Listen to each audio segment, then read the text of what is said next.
gente, tudo bom? Meu nome é Flávio, eu sou ilustrador e animador e essa é mais uma das nossas videoaulas. O tema da aula de hoje é perspectiva.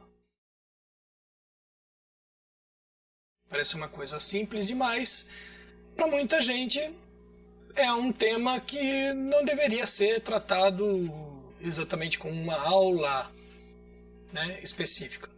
Mas eu acho muito importante a gente tratar. Primeiro, porque perspectiva está em tudo, seja num objeto, aliás, no objeto, perspectiva é o que mais tem, ou num corpo humano, num rosto, numa paisagem. Então a gente vai tratar esse assunto porque, na verdade, não existe nada que não tenha a perspectiva. Na videoaula passada eu havia utilizado como exemplo o círculo, e que eu acho uma das coisas mais interessantes para a gente usar como exemplo para um módulo de uma forma geral, mas quando o assunto é perspectiva, eu costumo e gosto de trabalhar com o quadrado. Se a gente utilizar um cubo como objeto de estudo de hoje, a gente vai ver o seguinte: o cubo, se a gente estiver vendo somente uma face, ele vai ser um quadrado para a gente. Só que esse quadrado, a partir do momento que a gente tem a capacidade de enxergar também as faces que não estão visíveis, como se esse cubo fosse transparente, a gente vai ver que nas linhas horizontais, a gente expandindo essas linhas, tanto para frente quanto para trás, indo lá para o fundo, elas vão se encontrar em um ponto. Esse ponto é o ponto de fuga. O que é ponto de fuga? É o seguinte: imagina que você tem um espaço infinito e que, de acordo com o teu ponto de vista, se a gente imaginar que nós temos dois objetos do mesmo tamanho, e nós enxergamos que, embora eles sejam do mesmo tamanho, um está maior do que o outro, por uma questão lógica óbvia, aquele que está maior, pelo nosso ponto de vista, ele está mais próximo da gente. Se a gente pegar um objeto e ir afastando dos nossos olhos, ele vai diminuindo e ele vai sempre chegando em um ponto, que é basicamente no meio da nossa visão. Esse ponto é aquilo que a gente chama de ponto de fuga. É porque é onde todo objeto, conforme vai se distanciando da gente, ele foge.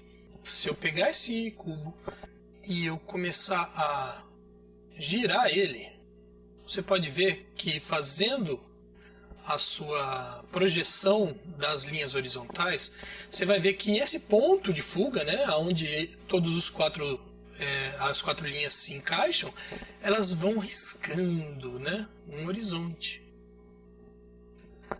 E esse risco é aquilo que a gente chama de linha do horizonte. Todo o desenho de perspectiva é baseado nesses conceitos, que é o ponto de fuga e a linha do horizonte. Quando nós vemos duas faces de um cubo, a gente percebe que, pela projeção das linhas horizontais, nós temos dois pontos de fuga. Um do lado direito e do lado esquerdo. Isso daí é uma coisa que é fácil. Vocês acham que estão conseguindo enxergar isso nessa projeção que a gente tem no cubo. E é uma forma como costuma se desenhar. E é bastante prático, porque a perspectiva ela tem um incômodo pra gente, que é justamente da gente ter que desenhar pontos de fuga e linha do horizonte. Uma coisa curiosa é que os pontos de fuga laterais, quanto mais próximos estiverem um do outro, o objeto ele vai estar mais distorcido, e quanto mais afastado, o objeto vai estar mais num ângulo mais normalizado. Isso traz um certo inconveniente na hora de você desenhar com perspectiva. Por quê? Porque, como você tem um papel, vou mostrar aqui o tamanho de um papel, por exemplo, um A4. Um A4 é isso aqui, Olha só. Quer dizer, se você tiver que montar uma linha do horizonte, o máximo de ponto de fuga que você vai poder colocar é um desse lado e um desse lado. Ou seja, vai ter uma certa distorção que é um pouco forte. O ponto de fuga e a linha do horizonte não é uma coisa apenas horizontal. A gente tem essa referência horizontal porque os nossos dois olhos eles estão alinhados de maneira horizontal. Então a nossa percepção ela é maior horizontalmente do que verticalmente, do que diagonalmente. A gente precisa admitir que é uma característica anatômica da gente que faz com que a gente tenha essa referência mais fácil. Por quê? Esses dois pontos de fuga, se você pegar esse objeto e você girar ele, você vai ver que os pontos de fuga eles giram, Então, na verdade, a gente não tem uma linha do horizonte, a gente tem inúmeras linhas do horizonte. Basta você girar esse objeto. E aí a gente chega no próximo ponto, que é quando a gente pega esse objeto que nós estamos vendo em duas faces e a gente dá uma ajustada nele para que a gente enxergue uma terceira face. Quando nós vemos três faces, o que acontece? Nós temos, na verdade, três pontos de fuga. Quando você pega esse cubo que a gente está vendo em duas faces, se a gente puxa ele para enxergar uma terceira face, a gente vai ver que cada face corresponde a um ponto de fuga diferente, a um novo ponto de fuga. Na verdade, a gente não vai ver mais do que três pontos de fuga, mais do que três faces. A nossa dimensão, nossa terceira dimensão, ela só chega nisso, tá? Mas a questão é a seguinte, você tendo ponto de fugas, né, os três pontos de fugas, a gente precisa lembrar da máxima que é a que quanto mais próximos os pontos de fuga estiverem uns dos outros, mais distorcido vai ser o desenho. Quanto mais afastado, mais dentro de uma normalidade a gente vai ver. E numa folha de papel, né, uma folha de papel, a não ser que ela seja quadrada, mas não é o caso de uma folha A4, né, a gente vai ter uma pequena dor de cabeça na hora da gente montar, de repente, um ambiente, um cenário. Se a gente utilizar a linha do horizonte, ponto de fuga, a linha vertical do horizonte, o terceiro ponto de fuga. E por isso muita gente prefere ou fazer um desenho isométrico. Isométrico significa que o desenho tem os dois lados iguais. Sim e não. Significa não apenas que eles têm os dois lados iguais, mas que ele não tem ponto de fuga, ele não tem perspectiva. Sabe, aquela coisinha daqueles joguinhos de celular, de videogame, né? Que de repente, né, o bichinho vai subindo, vai descendo, vai pulando, vai não sei o quê, e aquilo continua sem perspectiva nenhuma. É muito legal, desde que tenha uma utilidade, né? Um porquê. Mas não é representação da realidade. E o objetivo primeiro da gente estudar o desenho é a gente poder fazer uma leitura da realidade. E depois, a partir da leitura, sabendo fazer a leitura, fazendo a reprodução e podendo criar, mesmo dentro da normalidade do que é a nossa vida física, visualmente falando, em três dimensões, aí você pode criar o que você quiser. Quando a gente monta um cenário, é muito comum a gente aproveitar os pontos de fugas que a gente já fez e a linha do horizonte que a gente já montou para a gente colocar todos os objetos de acordo com esse ponto de fuga, essa linha do horizonte, para facilitar o processo da montagem do cenário. Porque se a gente tiver os mesmos pontos de fuga, a gente pode ter objetos, mais de um objeto, seguindo aquele ângulo, aquela perspectiva. Na vida real, não é muito bem o que acontece, porque se você tem um objeto, vou tentar pegar uma coisa aqui. Imagina essa caixinha aqui, a caixinha de um HD. Nós estamos vendo ele de frente, agora a gente pega ele e sobe um pouquinho. Você percebe que ele tem um ponto de fuga, né? Que ele está vindo, na verdade, é no meio da nossa visão. Um pouquinho para lá, um pouquinho para cá, porque isso tem a ver com a câmera do jeito que ela está vendo e se isso aqui tá paralelo ou não. Só que a questão é o seguinte, se eu for virando essa caixa, você vai ver que ele tem um ponto de fuga ali, um ponto de fuga aqui. E para eu desenhar, vamos supor que eu vá desenhar várias dessas caixinhas. Então uma tem que estar assim, outra tem que estar assim, a outra tem que estar assim, né? Só que todas elas no mesmo ângulo, né? Como tivesse tudo alinhadinho. Só que na vida real, né, se você tiver de repente uma sala, uma mesa com uma dessas caixinhas aqui, uma vai estar nessa posição, outra vai estar nessa, outra vai estar nessa, outra vai estar assim, outra vai estar assado. Isso gera um caos na hora da gente montar um cenário, porque você vai precisar ter, para cada objeto você vai ter que ter um ponto de fuga diferente. E quando a gente desenha, pra gente não ficar muito louco, a gente costuma deixar tudo ordenadinho. Você pode ver que a maior parte dos desenhos de ambiente, eles estão todos alinhadinhos. E pra gente ver também é mais fácil, é mais agradável. A gente tem uma percepção melhor de perspectiva, de profundidade. Só que tem uma coisa, que é o pulo do gato. O pulo do gato na perspectiva, se a gente for bastante pragmático, a gente vai perceber algumas coisas que são assim. Se a gente pegar a distância, né, das linhas, seja elas as linhas horizontais que vão para a direita ou para a esquerda, ou aquela que é vertical, e a gente calcular o tamanho delas, a gente vai ver que a distância entre elas, quando na parte do objeto da frente, ele está mais para frente, na face mais da frente, ele tem uma distância maior. Quando ele está lá atrás, se a gente pegar a distância da frente do objeto, né, vamos supor a horizontal, né, aqui da frente, e a gente comparar com o que está lá atrás, mesmo sendo a mesma distância, porque é um cubo, né, a gente vai ver que o tamanho, né, no desenho, o que está atrás ele ocupa menos espaço, tem uma sobra ali, comparando a distância da frente dessa linha horizontal. Isso também tem na vertical, em todas as linhas você vai ver isso.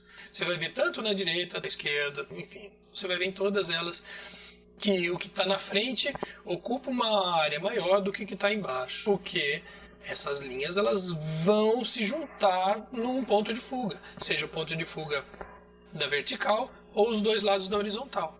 Então a gente percebe o seguinte, se você for bem malandro, na verdade o que você vai precisar ter é na hora de fazer um objeto em 3D, né, uma caixinha, um cubinho, a única coisa que interessa, na verdade, sendo bem pragmático, é que, olha só, essas 3 linhas aqui, elas vão se encontrar lá atrás, mas onde que é o ponto de fuga? Não importa onde é o ponto de fuga, ninguém vai ficar fazendo, sabe, o cálculo onde é o ponto de fuga. A mesma coisa com essas linhas aqui, sabe? Olha só, vou levantar aqui. Essas linhas aqui, não importa onde vai estar o ponto de fuga, sabe? Vai estar lá atrás, ó. Se eu pegar isso aqui e projetar, cara, o ponto de fuga não tá na tela, entendeu? O ponto de fuga dessa linha aqui tá na tela, tá mais ou menos, ó, deixa eu ver, tá mais ou menos aqui, ó, onde eu tô colocando meu dedo. E esse aqui, vertical, também não tá na tela, a gente já tá na beirada da tela, na beira do espaço, mas você tem os 3 pontos de fuga. Porque existem os 3 pontos de fuga. Isso é a física, entendeu? É a ótica, sabe? E não dá para fugir disso. Então, o que a gente precisa fazer, na verdade, é fazer a montagem de um objeto, o esqueleto de um objeto. Por isso que a gente está usando o cubo, porque o cubo, assim como de repente um desenho de uma caixa de fósforo, uma caixinha assim, enfim, não importa qual seja o formato, ele é esqueleto para você montar outros objetos. Você pode montar em cima dessas formas básicas, como um cubo, um quadrado, uma caixa, carro, casa, prédio, cadeira, enfim, vai da onde a tua cabeça imaginar. Então, a gente precisa apenas entender que você montando esse esqueleto, apenas utilizando essa ideia de que eles vão se encontrar lá atrás, e eu não preciso ficar fazendo uma projeção até esse ponto, até outro ponto, sabe, de fuga, porque senão você vai ter que colocar o ponto de fuga ou nesse ponto do papel, e aí você vai ter uma distorção tremenda. Aí vocês podem ver que quando você faz um desenho que tem perspectiva, você usa o papel, qualquer pessoa que faz, você tem distorção. Fica legal, mas sempre tem distorção. Nunca é exatamente da forma como a gente vê, e a coisa mais legal de você desenhar é, de repente, você ter a chance de poder fazer os objetos, as figuras, mais próximo da naturalidade da tua visão, e não, de repente, você forçando. Fica legal? Tá dentro das regras físicas, óticas? Ele tá. Mas é estranho porque a gente não enxerga assim. Então, se a gente entender que existem esses pontos de fuga, basta a gente desenhar puxando as linhas, sempre tendo uma posição de convergência, e acabou, você já tem um objeto. Você não precisa estudar se aquilo vai dar exatamente naquele ponto de fuga. Lógico que com o tempo, conforme você for exercitando, você vai melhorando esse feeling, sabe? Você vai ajustando, você vai vendo que nessa parte aqui você tá puxando de uma maneira muito mais forçada do que na outra. Mas, cara, você resolve o problema, você consegue fazer cenários complexos ou objetos mais complexos, você não vai ficar louco tendo que fazer o tempo todo uma linha do horizonte, seja para cima, seja para baixo, seja na diagonal, um monte de ponto de fuga, e Meu, e dá-lhe régua, entendeu? Sabe? Cara, isso não é vida, sabe? Isso daí é coisa de maluco. Por isso que tem gente que prefere fazer 3D, cara, porque é tanta regra, tanta régua, tanta linha reta que, meu, é mais fácil chegar, abrir um software 3D, ficar moldando, e aí você pega aquele objeto, aquela figura, e você vai colocando do jeito que você quer, porque vai fazer isso na mão. Entendeu? Você não consegue fazer. Só aqueles malucos mesmo, de antigamente, sabe? Da época do Renascimento, porque os caras não tinham televisão, não tinha internet, não tinha nada, então o cara fica, de repente, um mês inteiro fazendo um cenário que o cara puxa ali, sabe? Aquele monte de linha e fica aquele troço maravilhoso. Mas, cara, nem que você queira fazer. Aonde que você vai ter a oportunidade de ficar um mês fazendo uma cena? Antigamente, não tinha outra forma de se fazer. Aliás, até poderia ter, mas você imagina na época do Renascimento. De repente você tinha aqueles trabalhos gigantescos, Leonardo da Vinci, né? Existe um rascunho dele, que é onde você vê os primeiros esboços de perspectiva, tudo quadriculado. Aquilo ali é uma maluquice, cara. Você pode fazer isso hoje em dia? Você pode, mas você não vai conseguir trabalhar. Você não vai entregar no prazo o trabalho. Aquilo ali, sei lá, deve ter demorado meses para o cara fazer. Ou, se não demorou meses, o cara ficou o dia inteiro, da hora que acordou até a hora que dormia, fazendo aquele tipo de coisa. Cara, isso daí não é vida. Sabe, com um monte de coisa para fazer, com as exigências da nossa vida cotidiana, você acha que dá para você viver e produzir desse jeito? Não dá. Você precisa ter atalhos. E você começar a exercitar a perspectiva desse jeito vai fazer com que a perspectiva, os princípios da perspectiva estejam dentro da tua cabeça e não no papel, entendeu? Porque o desenho, se você pegar desde o primeiro vídeo, a base é essa, você conseguir transmitir para o papel aquilo que você está pensando, aquilo que você está imaginando. Se você tiver dentro da tua cabeça já inserido os princípios, e um deles é a perspectiva, você não vai precisar ficar fazendo uma traquitana gigantesca, complexa pra caramba no papel, para você fazer um objeto. Você vai fazer uma poltrona e aí você tem que ficar puxando linha do horizonte, um ponto de fuga, fazendo reta. É contraproducente. Por isso que nem todo mundo faz, porque nem todo mundo tem saco, nem todo mundo tem tempo para fazer isso. E também, nem todo mundo tem um domínio para fazer isso, porque, puta cara, isso tolhe aquele sentido de mão livre que você tem no desenho. Eu acho que a gente precisa de recursos que permitam que a gente dê vazão a essa mão livre e não que fiquem prendendo a gente, porque a mão livre é o que dá espontaneidade no traço, no desenho, no estilo e dá beleza. A arte é isso, é a expressão do teu pensamento, do seu sentimento, da sua vontade, cara, com os impulsos físicos. Eu vou tentar aqui fazer alguns desenhos para a gente somente ter uma ideia do que é importante na hora de desenhar em perspectiva, desenhar um objeto. Na verdade, o que eu estou tentando mostrar para vocês é que a única coisa que importa para a gente fazer um objeto, seja ele qual for, são as seguintes linhas.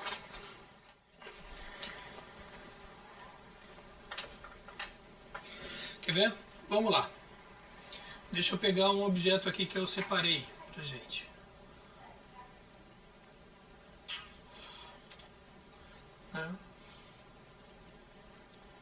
Essa poltroninha bem modernosa. Cara. Ai, menina. Não sei se está dando para vocês verem que ela está fazendo uma certa estripulia aqui. Ela acordou e resolveu participar da aula.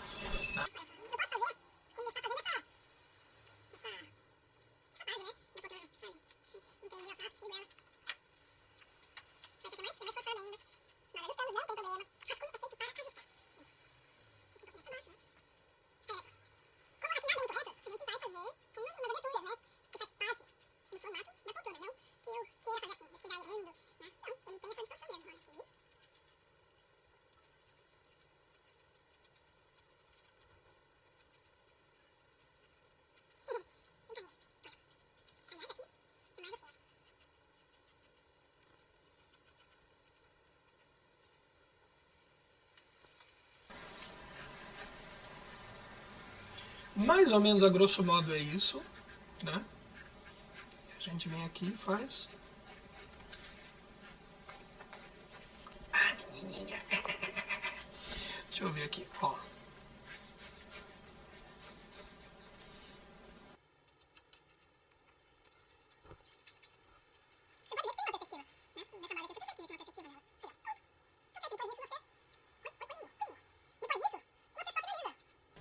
Acabou, não tem mais o que você fazer.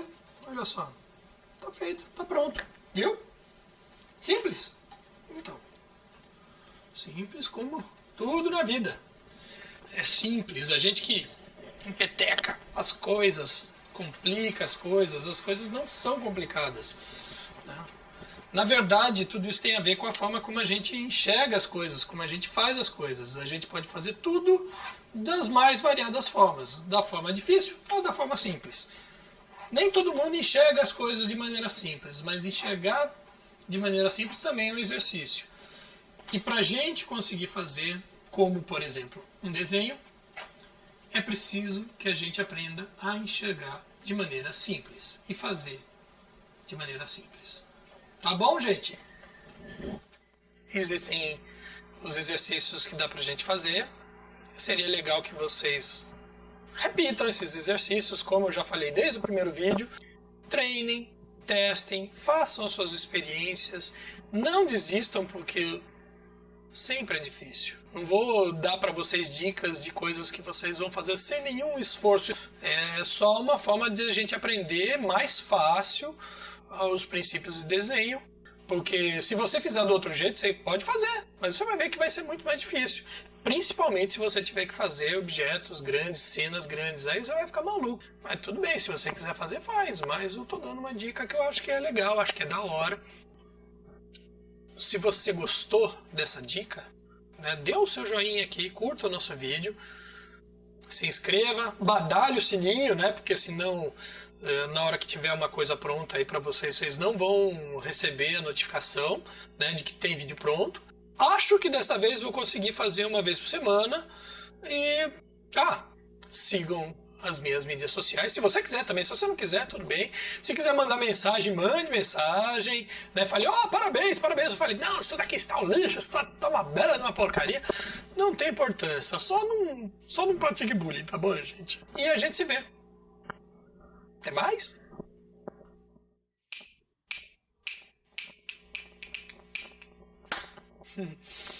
Bom, foi embora já, mas tava uma musiquinha aqui, porque os caras passam com um carro aqui e o negócio vai embora, né?